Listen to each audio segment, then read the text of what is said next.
నడక అనేది ఒక దివ్య ఔషధం. వ్యాయామాల్లో ఇంత తేలికైంది మరోటి లేదు.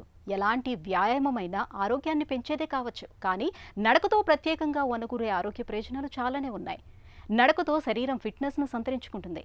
బరువు అదుపులోకి వస్తుంది. హై బీపీ, గుండె జబ్బులు, క్యాన్సర్లు, పక్షవాతం వంటి ప్రమాదకర జబ్బులు ముప్పు బాగా తగ్గుతుంది. అయితే నడకను సాధన చేస్తున్నప్పుడు మనలో చాలామంది తెలుసో తెలియకో కొన్ని పొరపాట్లు చేస్తున్నారు. వామప్ లేకుండా నడవటం, ముందుకు వంగి నడవటం, వేగంగా నడవటం, కాళ్లకు చెప్పులు వేసుకొని నడవటం అలాంటివి.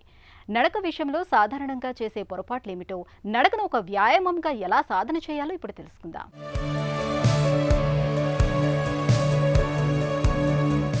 నడక నేడు ఈ మాటే ఒక తారక మంత్రం. రోజు నడిస్తే ఆరోగ్యానికి ఆరోగ్యం, ఆనందానికి ఆనందం. అధిక బరువు, మధుమేహం, హై బీపీ, కొలెస్ట్రాల్, గుండె జబ్బులు, కీళ్ల నొప్పులు, మోకాళ్ల నొప్పులు, ఆందోళన, మానసిక ఒత్తిళ్లు, డిప్రెషన్ ఇలాంటి ఆరోగ్య విపత్తులన్నిటికీ అడ్డుకట్ట వేయాలంటే అందరికీ అందుబాటులో ఉన్న భేషైన మార్గం నడక. అందుకే నిత్యం కాసేపైనా నడవమని డాక్టర్లు మరీ చెబుతూ ఉంటారు. నడిచే సమయంలో మనం ఎక్కువగా ప్రాణవాయువును తీసుకుంటాం. తద్వారా అనేక జబ్బులకు కారణమయ్యే కొవ్వు ఖర్చవుతుంది.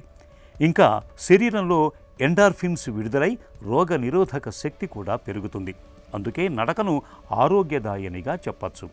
ఇక నడకను వ్యాయామంగా సాధన చేస్తున్నప్పుడు మనలో చాలామంది తెలుసో తెలియకో కొన్ని పొరపాట్లు చేస్తూ ఉంటారు. నడకే కదా అని ఏవో ఒక చెప్పులు పర్లేదు అనుకోవద్దు. సౌకర్యంగా ఉండే బూట్లను ఎంచుకోండి. లేదంటే కాళ్ళ నొప్పులు వేధిస్తాయి. అంతేకాదు, ఈ ప్రభావం మడమలు, మోకాలి కీళ్లపైన పడుతుంది. అంటే లాభం లేకపోగా నష్టం అన్నమాట. ఇక ఎలా నడుస్తున్నారో దాన్ని కూడా చూసుకోవాలి. లేదంటే వెన్నునొప్పి వంటివి బాధిస్తాయి. ముందుకు వంగకుండా శరీరం, తల నిటారుగా ఉండాలి. చేతులను పట్టినట్లుగా ఉంచక కదిలిస్తూ నడక సాగాలి. వేగంగా నడిస్తేనే ప్రయోజనం అనుకోవద్దు. అందుకోసమని పెద్ద అడుగులు వేస్తూ వెళితే కీళ్ళు, నడుము నొప్పులొస్తాయి.